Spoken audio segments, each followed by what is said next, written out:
News ভ্যানগার্ডের এক নজরে 25 আপনাদের সকলকে স্বাগত। আমি সুপ্রীতি রয়েছে আপনাদের সঙ্গে।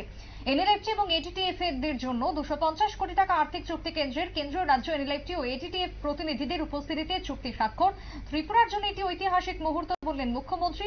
একই সুর প্রদ্যুতের গলাতেও।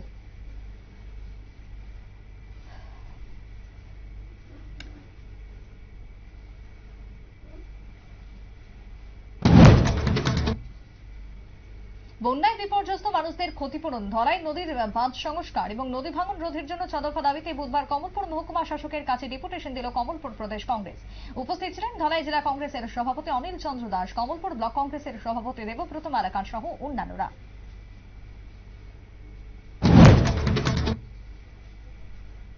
সোনামুড়া নগর পঞ্চায়েত এলাকার বিভিন্ন অঙ্গনওয়াড়ি কেন্দ্রগুলিতে ক্রমাগত চুরির ঘটনা, কিন্তু পুলিশ বসে ঠুটো জগন্নাথ।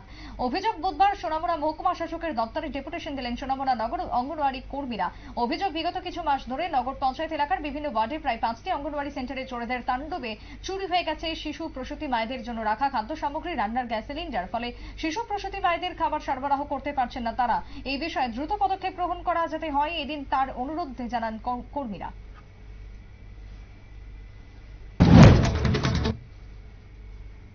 রাস্তা সারাই সহ বিদ্যুতের দাবিতে লংতারা ভ্যালির মাছলি এলাকায় জাতীয় সড়ক অবরোধ করল এলাকাবাসী। তাদের অভিযোগ, দীর্ঘ সময় ধরে তাদের এলাকায় বিদ্যুতের সমস্যা রয়েছে, কিন্তু বিদ্যুৎ দপ্তর সব জেনেও কোনো পদক্ষেপ গ্রহণ করেনি। তাই রাস্তা অবরোধ করে তারা তাদের দাবিকে আরো জোরালো করার চেষ্টা করে।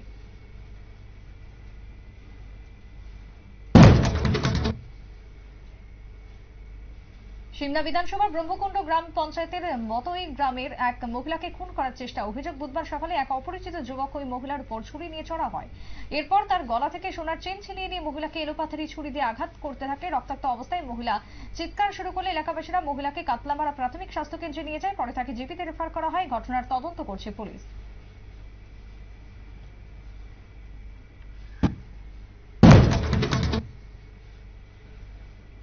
বুধবার সকালে উদয়পুর মহকুমার কিল্লা দার্জিলিং বাড়ি এলাকায় দুর্ঘটনার কবলে পড়ল একটি যাত্রীবাহী গাড়ি। গাড়িটি খাদে পড়ে যাওয়ার ফলে গুরুতর আহত হন 10 জন যাত্রী। বর্তমানে তাদের চিকিৎসা চলছে গোমতী জেলা হাসপাতালে। কিল্লা প্রাথমিক স্বাস্থ্য কেন্দ্রে চলছে কিছু মানুষের চিকিৎসা।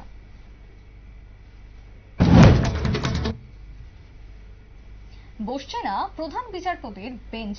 বৃহস্পতিবার সুপ্রিম কোর্টে স্থগিত আরজি কর মেডিকেল কলেজ ও হাসপাতালের তরুণী চিকিৎসকের ধর্ষণ ও খুন মামলার শুনানি। তবে রিপোর্ট জমা দেবে সিবিআই।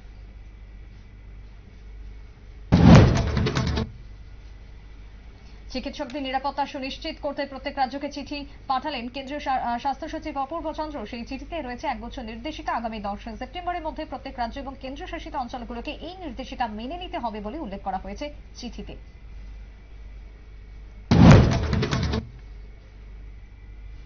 ধর্ষণের বিরুদ্ধে করা আইন আনার লক্ষ্যে মঙ্গলবারই বিধানসভায় অপরাজিতা বিল পাশ করিয়েছে রাজ্য। তারপরে মুখ্যমন্ত্রী মমতা বন্দ্যোপাধ্যায়কে পাঠানো পুরনো চিঠি সমাজ মাধ্যমে পোস্ট করলেন কেন্দ্রীয় মন্ত্রী কিরেন রিজিজু। তিনি বর্তমানে কেন্দ্রীয় সংসদীয় বিষয়ক মন্ত্রী। কেন্দ্রীয় অর্থমন্ত্রী থাকাকালীন মুখ্যমন্ত্রী মমতা বন্দ্যোপাধ্যায়কে লেখা এই চিঠি সামাজিক মাধ্যমে পোস্ট করেছেন রিজিজু। তিনি স্মরণ করিয়ে দিয়েছেন, বাংলার জন্য 123টি বিশেষ ফাস্ট ট্র্যাক আদালত অনুমোদিত, কিন্তু সেইগুলির জন্য রাজ্যের সম্মতি পাওয়া বাকি। সে কথা জানিয়ে চিঠি পাঠিয়েছেন তিনি।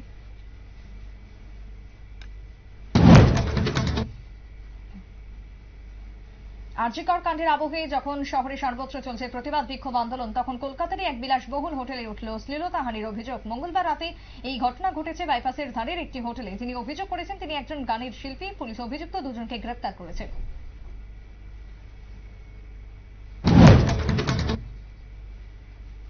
বেটে কো পড়াও বেটি কো বাঁচাও। বদলাপুর কাণ্ডে কেন্দ্রের স্লোগান বদলে দিলেন বম্বে হাইকোর্টের বিচারপতি। বম্বে হাইকোর্টের পর্যবেক্ষক মেয়েদের নিরাপত্তা নিশ্চিত করার জন্য সরকারের উচিত ছেলেদের আরো শিক্ষিত করা, এমনটাই দাবি করেছেন।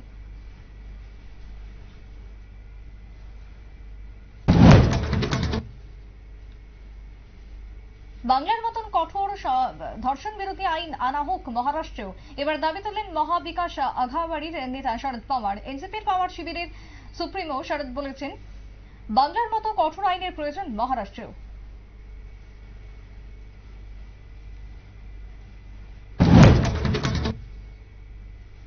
বিধ্বস্ত ওয়েনারের পাশে রাহুল গান্ধী। সাংসদ হিসেবে প্রাপ্ত পুরো মাসিক বেতনই দান করলেন কংগ্রেসের সাংসদ। ত্রাণ ও পুনর্বাসন খাতে 2,30,000 টাকা দান করলেন রাহুল। পাশাপাশি সকলকে এগিয়ে আসার অনুরোধ জানালেন তিনি।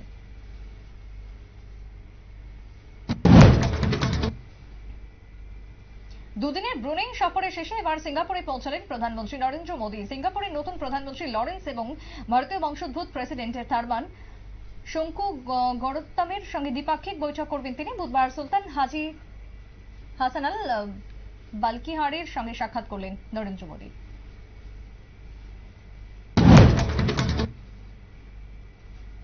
ভারতের জন্য সুখবর, আগামী বছরের জন্য ভারতের আর্থিক বৃদ্ধির পূর্বাভাস 7% রাখল বিশ্বব্যাংক। মঙ্গলবার বিশ্বব্যাংকের তরফে দেওয়া এক রিপোর্টে জানানো হয়েছে, বর্তমান অর্থবর্ষের তুলনায় আগামী অর্থবর্ষে উন্নয়ন বৃদ্ধি পাবে ভারতে।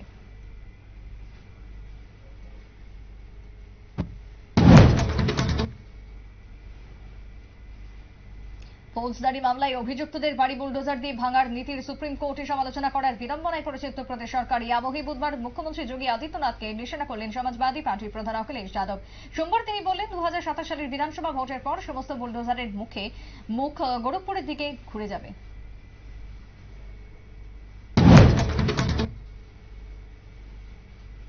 প্রায় 60,000 কেন্দ্রীয় বাহিনীর উপস্থিতি রয়েছে মণিপুরে, তবুও নিভছে না অশান্তির আগুন, এমনই দাবি করলেন স্বরাষ্ট্রমন্ত্রী অমিত শাহর কাছে। দ্রুত পদক্ষেপের আর্জি জানালেন মণিপুরের বিজেপি বিধায়ক রাজকুমার ইভো সিং।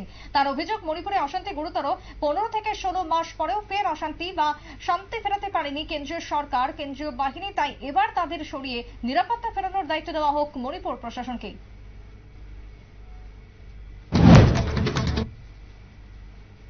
সব ঠিকঠাক থাকলে আগামী দিনে হরিয়ানা বিধানসভায় লড়বেন ভিনেশ ফোগট এবং বজরং পুনিয়া। তারা দুজনেই বুধবার কংগ্রেসে যোগ দিয়েছেন। লোকসভার বিরোধী দলনেতা রাহুল গান্ধীর সঙ্গে দেখা করে তারা কংগ্রেসে যোগ দেন।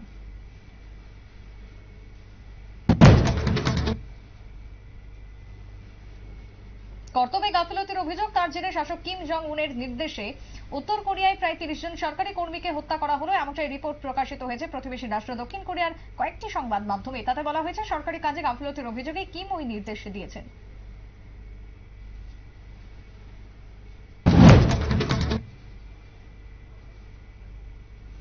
প্রতি বছরের নেই এবারও দক্ষিণ ফুলবাড়ি স্কুল মাঠে অনুষ্ঠিত হতে যাচ্ছে অষ্টমবারের মতো নকআউট ফুটবল টুর্নামেন্ট। চলো যাই মাঠে, খেলা করি, সংহতি গড়ে তুলি, নেশামুক্ত সমাজ গড়ি স্লোগানকে সামনে রেখে স্থানীয় যুব জাগরণ ক্লাবের উদ্যোগে আগামী 15 সেপ্টেম্বর থেকে উক্ত মাঠে অনুষ্ঠিত হতে যাচ্ছে Abdul Malik knockout football tournament.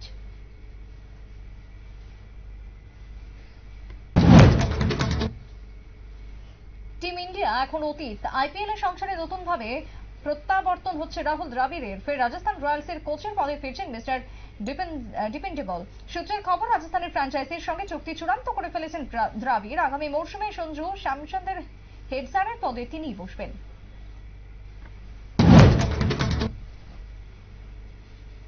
এবারে আইপিএল এ নতুন নিয়ম, ক্রিকেটের মতো ফুটবলেও থাকছে কনকাশন স্যাব। 2021 সাল থেকে এই নিয়ম ইংলিশ প্রিমিয়ার লিগে রয়েছে, এবার আইএলএস এও এই নিয়ম আনা হচ্ছে। সঙ্গে আরো কিছু নতুন নিয়ম এবারের আইএলএস এ আনা হচ্ছে বলে খবর।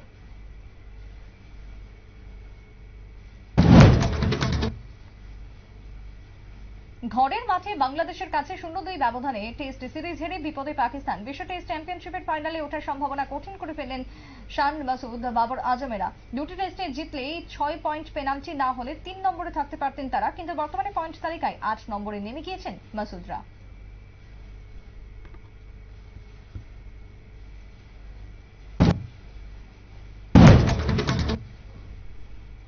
লাল বলের পাশাপাশি এবার সাদা বলের ক্রিকেটেও ইংল্যান্ডের কোচ হলেন ব্রেডেন ম্যাকলাম।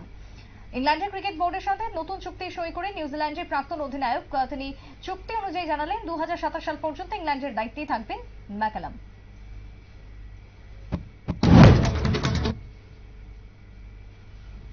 আগামী 7 সেপ্টেম্বর পর্যন্ত রাজ্যে বৃষ্টির হলুদ সতর্ক বার্তা রয়েছে। 24 ঘন্টায় রাজ্যের 4 জেলায় ভারী বৃষ্টি, নতুন করে নিম্নচাপের আশঙ্কা বঙ্গোপসাগরে।